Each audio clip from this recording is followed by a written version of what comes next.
Choice, your creative superpower. We have the power to manifest as we dedicate attention to our thoughts, but often miss opportunity to achieve the greatest good. Your superpower is waiting to be unleashed to unlock a fuller, more rewarding world for all. Join us every Thursday at noon Mountain Time for Choice, your creative superpower with Zoe Muro.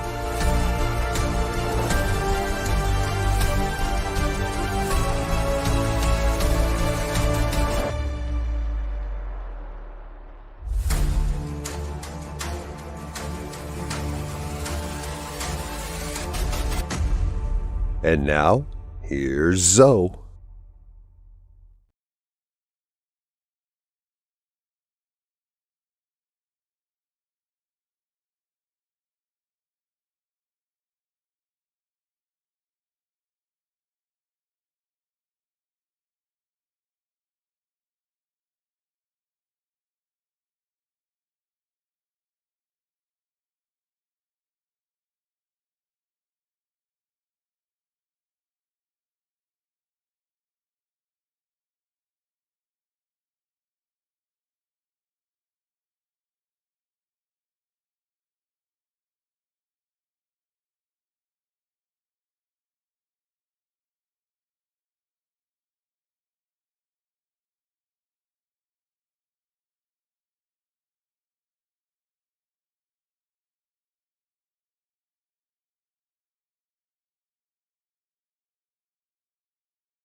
Hello, hello.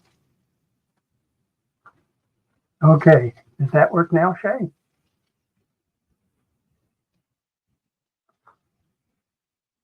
Hey, folks, do I have sound?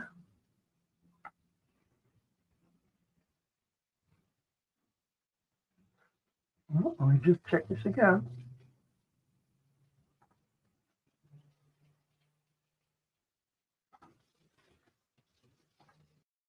Hello, hello. There we go. Now we're in business.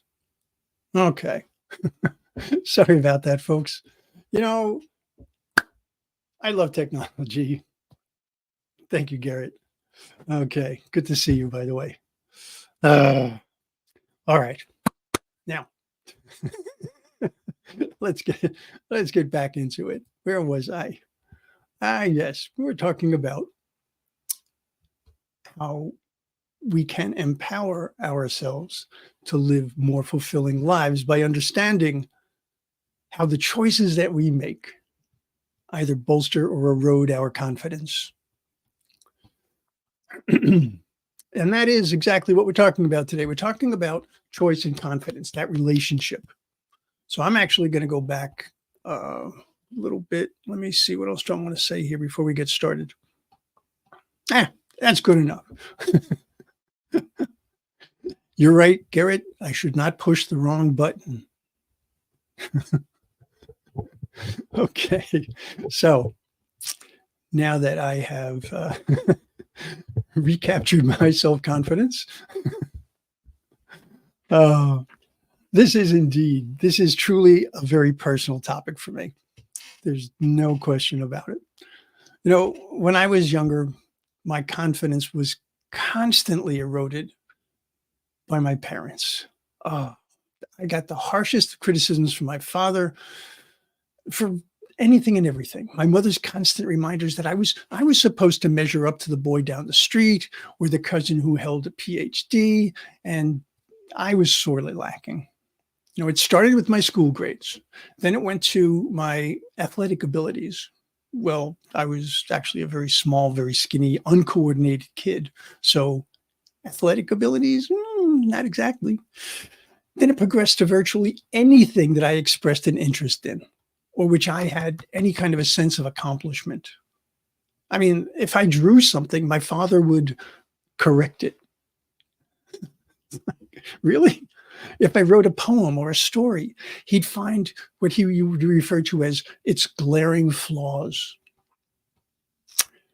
I was even put down if I brought home an A on a math exam, right? I did that once. Well, twice. And I struggled with math, definitely with geometry. Oh, God, I hated geometry. But when I got that A, I was so pleased, so proud of myself. And then my father said, yeah, but you didn't get any extra credit. There's not an A plus. But you know, it took me well into my 30s before I was able to actually express and appreciate my own achievements. So, yeah, this is a very personal topic for me. Okay. Now that I've gotten that out of the way, we've gotten all our technical problems out of the way. Let's dive in. As always, I like to define terms. So let's start here. Choice. The act of selecting one option from among several possibilities. Confidence. The belief in one's abilities, judgment, and worth. Okay, so these are the two concepts that we're going to be working with.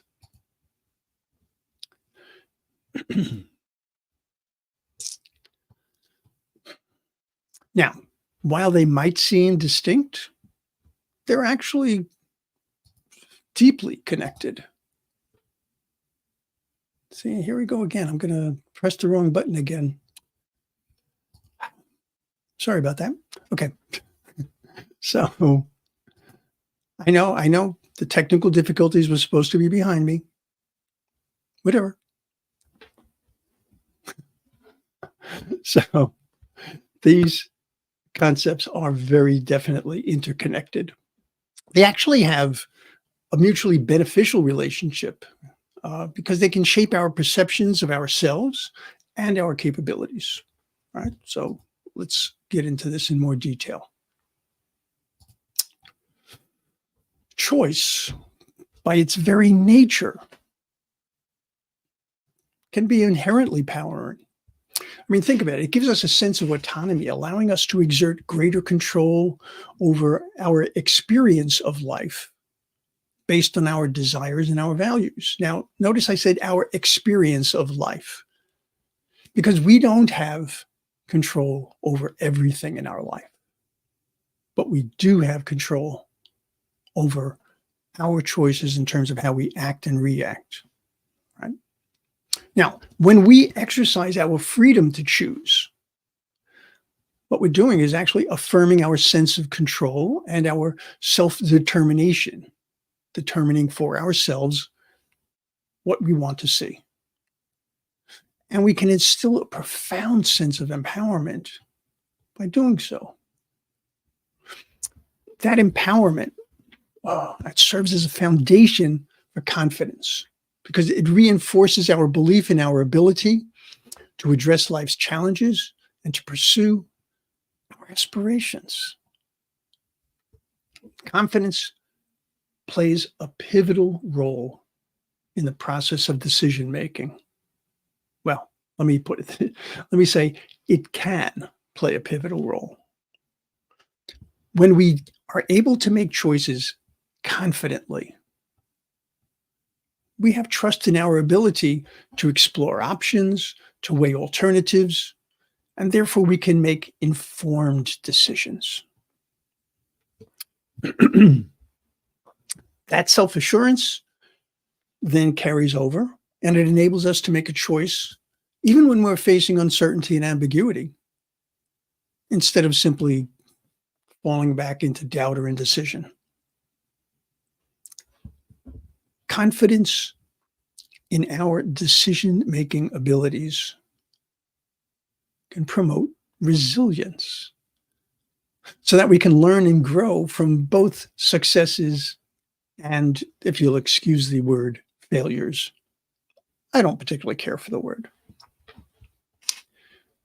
The foundation on which confidence relies is self-efficacy, the belief in our ability to accomplish specific tasks and achieve desired outcomes. I think about any challenge that you faced. If the first thing that you think is, no way, absolutely not, you're right. And if you think, yeah, I can give this a shot, you're absolutely right. Right? Our attitude makes an enormous difference.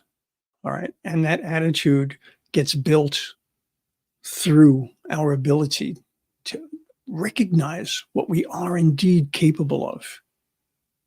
So as we make choices and we witness the impact of our actions, our self-efficacy grows and it bolsters our confidence. Now, of course, when I say witness the impact of our actions, I'm talking about that things work the way we had hoped they would, the way we had planned they would, the way we had worked towards. It doesn't always go that way, of course. Now, if on the other hand, we doubt our decisions, we hesitate to take action, we can feel our self-efficacy start to diminish because it undermines our confidence and, frankly, it potentially inhibits our growth.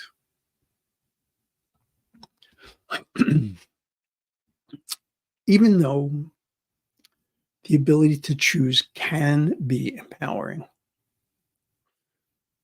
when we're looking at choices that have really significant importance to us, either for us personally or for those that we are in care of in some way, not at all uncommon for us to grapple with fear and uncertainty. I mean, if you're a parent or if you are a pet parent, think about the times that you had to make a decision, had to make a choice about their health and their well-being, especially when it's an animal that can't tell you what's wrong or an infant that can't speak. All right. You want to do the right thing. And there's this tremendous fear of doing the wrong thing. The fear of making that wrong choice or facing a negative outcome can definitely erode confidence. And sometimes it can lead to an inability or even an unwillingness to make any choice at all. So being able to develop and to nurture our self-confidence becomes incredibly important.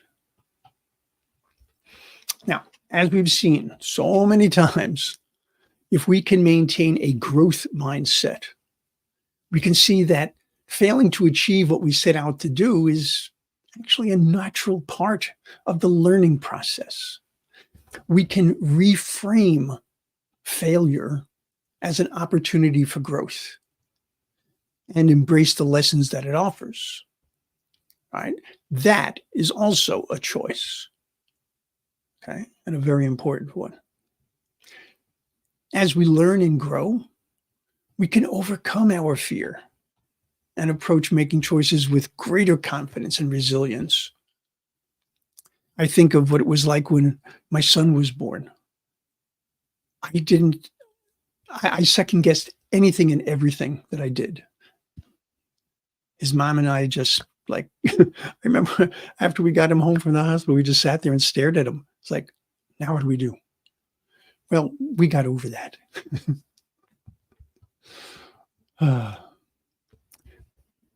want to turn my attention to the other side of this connection, though. Okay, what can I do that can actually help build my confidence? Okay, that's an important thing to be able to do. Well, to start with, just the recognition that there is a choice to be made can be empowering and give a sense of control. Because feeling that you're in control tends to bring about a greater sense of confidence in and of itself. I mean, it's like, this is mine to do.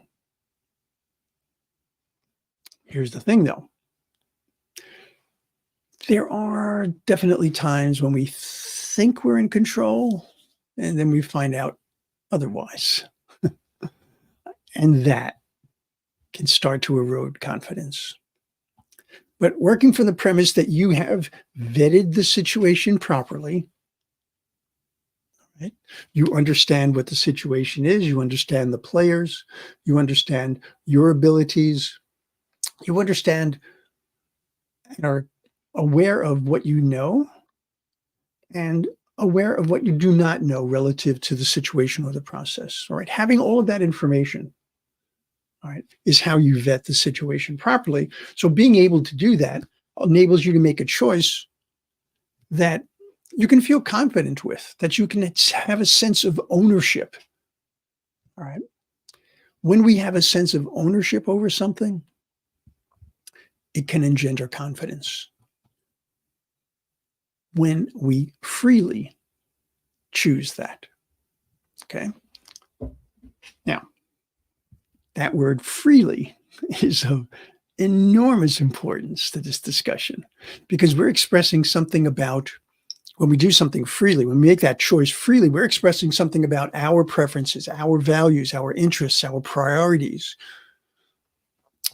So, excuse me, if someone says, choose between going to a show that you have no desire to go to or doing the gardening, which you really dislike doing, that is not exactly freely choosing. And if that sounds like a real situation, you're right. And I did do the gardening, sort of. But I digress. Okay, back to the subject.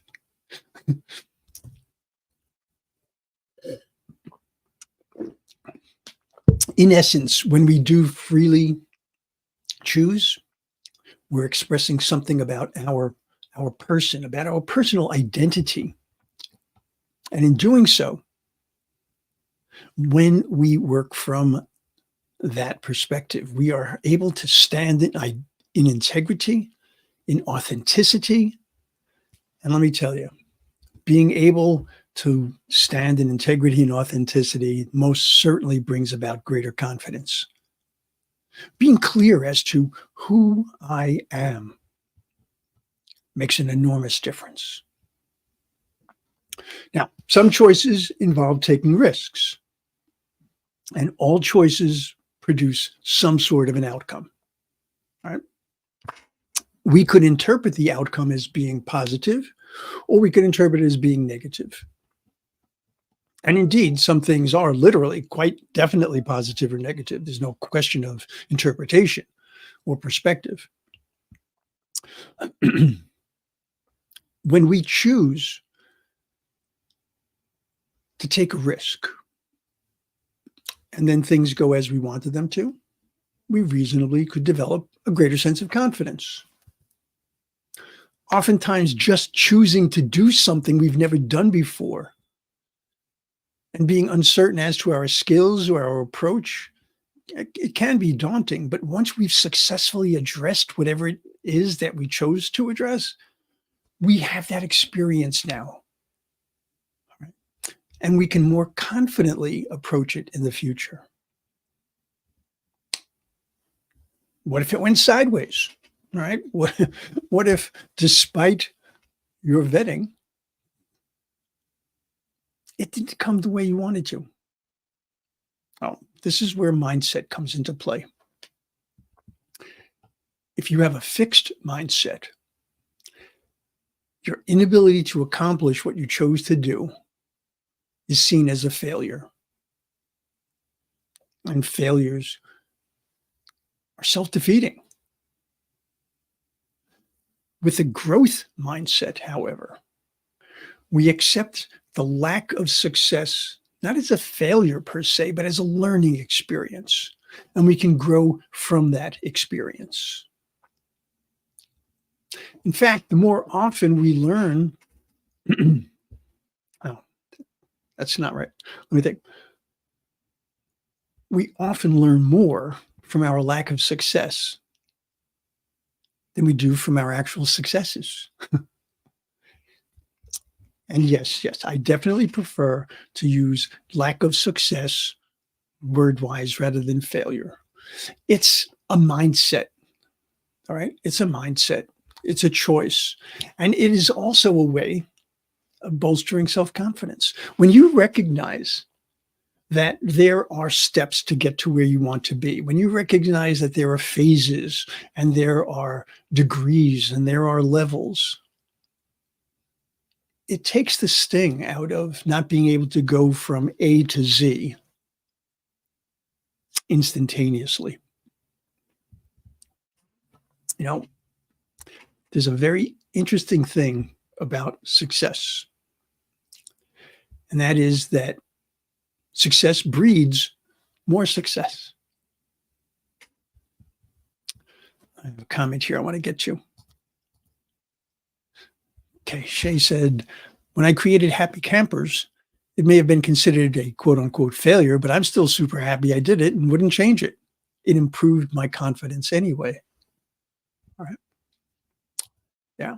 There's a lot of ways that our so-called failures can contribute to other successes. There are things that we learn.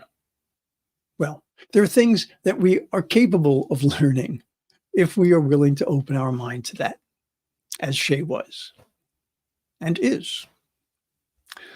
You know, when I work with clients who have a profound lack of confidence, it tends to show up particularly in their ability to make sound choices. So what we do is we start with small successes, small choices, things that have no risk at all or very, very little risk. I mean, it can be as simple as noting that, oh, I remembered to mail that check that would have sat on my desk for a week if I hadn't remembered. Or, I devised a way to organize and store this incredible pile of important paperwork.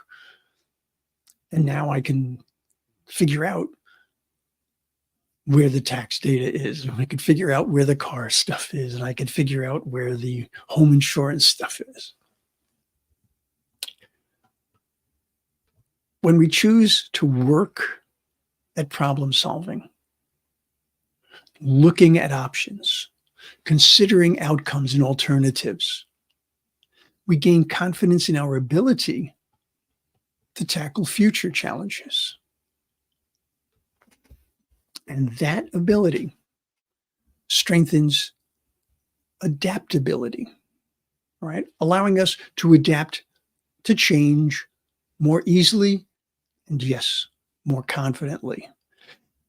How important is it that we be able to adapt to change? Oh, that's life, folks. Life is change. One of the places in life where confidence can be really challenging is in relationships. Lacking confidence can lead us to ignore our own boundaries. All right, feeling that, well, I really should not push my needs or my desires over this other person's, or, yeah, well, they're really up here and I'm down here. And no, that is displaying a lack of confidence. Boundaries are not there to hold people off. Boundaries are there to enable us to bring people close in a way that is good for both of us. Now, while that side of it, that lacking confidence, can be problematic, there's the other side of it. We can be overconfident. We can have a false sense of confidence, thinking that everything that we say, everything that we do, that's it. That's the way it has to be. That's the way it goes. And that overconfidence can lead to trying to dominate and trample other people's boundaries, to ignore their opinions, to discredit them. The ironic thing is, true confidence is neither passive nor aggressive. Right? And if we make choices that are truly in alignment with our values, we present who we truly are. Isn't that a significant part of the foundation of a solid relationship? Being who you truly are? Why would you want to be somebody else? Everybody else is taken. Okay. You be you. Let's face it, nobody else can be you as well as you. There's that confidence. When you get right down to it, making choices empowers us to shape our life, all right, according to our values, our goals, our aspirations. And yes, it might be our experience of life, not literally every single thing that happens around us. But let's face it, that is the most important thing, is what we experience. Okay. Two people can look at the exact same situation and experience it completely differently, which doesn't make one right and one wrong. Okay. But recognizing that we have that ability to co-create is so very empowering and so wonderful in terms of developing our confidence, if we accept it. So a sense of empowerment is a fundamental driver of confidence. We recognize and we honor our role as a co-creator of the life experience that we desire. There's it's a symbiotic relationship between confidence and choice, because each can nurture the other. But it does take attention and it takes effort. Not just in what we choose to do, but often in what we choose not to do. All right, what we choose to release. For example, you might choose to release the false belief that your self-worth is dependent on anyone or anything outside yourself. Okay. It seems like kind of a no-brainer when we talk about self-worth. And yet there are so many times that so many of us give up our sense of self-worth because of something outside of ourselves. Or it might be releasing the notion that being right is the most important thing in life. Trust me, it isn't. Or maybe something didn't work out before. And we're thinking, well, it didn't work out before, so I don't see why it's going to work now. Okay. That is something to release. Now, understand, I'm not going to confuse this with doing the exact same thing, the exact same way over and over and expecting a different result. That is not confidence. Um, hardly. Now, I want you to remember that there is an enormous destroyer of confidence, the foremost destroyer of confidence for many people. All right. And that is comparison. Choosing comparison as a measure of self-worth. That means not just comparing yourself to others, but also comparing the present day you to a former version of yourself. You know, I mentioned how earlier in my life, I was constantly being compared to other people. I think that stuck with me for a long time. And it periodically pops up even now. Am I good enough for this? Do I have enough to say? Is my perspective something of importance? All right. Can I lift the same weights that I lifted when I was 30 years old? Although in my case, yeah, I can actually a whole lot more because when I was 30 years old, I was an addict. So, so that comparison works for me.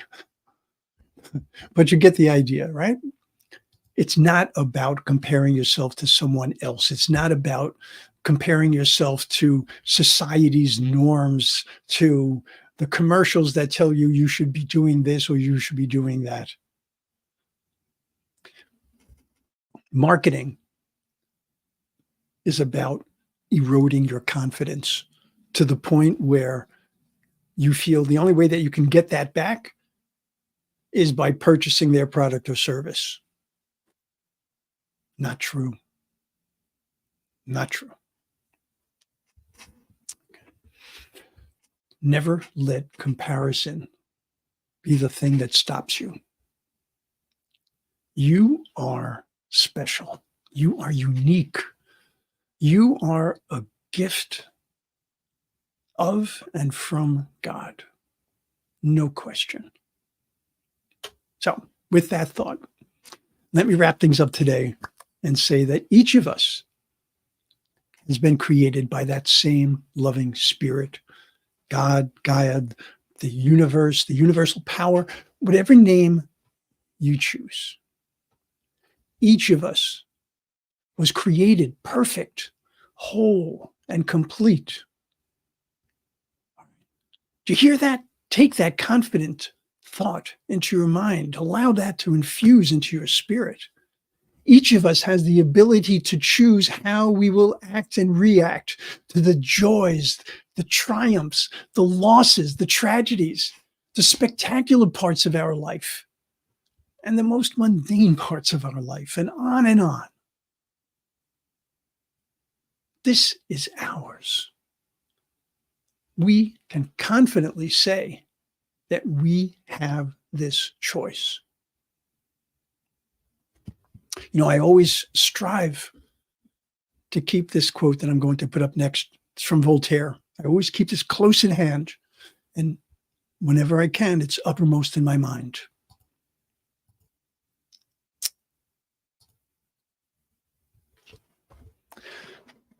God gave us the gift of life. It is up to us to give ourselves the gift of living well.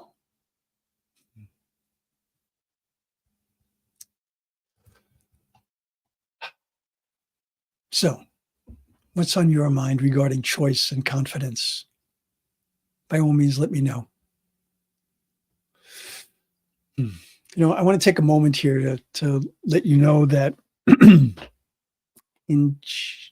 that after just about almost 2 years that the show has been on the air, its final episode is going to air on the last Thursday of this month, on April 25th.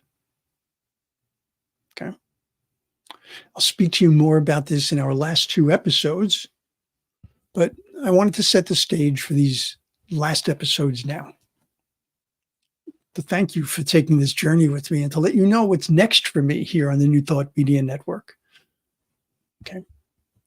And speaking of the network, give yourself the gift of exploring. All right? Check out what's on the New Thought Media Network today, for example. 1 p.m. Mountain Time. Reverend Gina Calvario-Krupko, an absolute delight, is presenting Joy is in the Journey, and her special guest is Dr. C.C. Coltrane. 2 p.m. Mountain Time, the Vibrant Living Hour with the Vibrant Practitioner, Ken Ludwig. And at 4 p.m. Mountain Time, the Spiritual Toolkit of Reverend Brock Ford. Okay. Treat yourself wonderfully. Recognize all that you have and all that you bring to this world. And know that your ability to live a magnificent life is your choice. All right, folks. I will see you again next week. Until then, much love and many, many blessings. Namaste. Choice, your creative superpower. We have the power to manifest as we dedicate attention to our thoughts, but often miss opportunity to achieve the greatest good. Your superpower is waiting to be unleashed to unlock a fuller, more rewarding world for all. Join us every Thursday at noon Mountain Time for Choice, your creative superpower with Zoe Muro.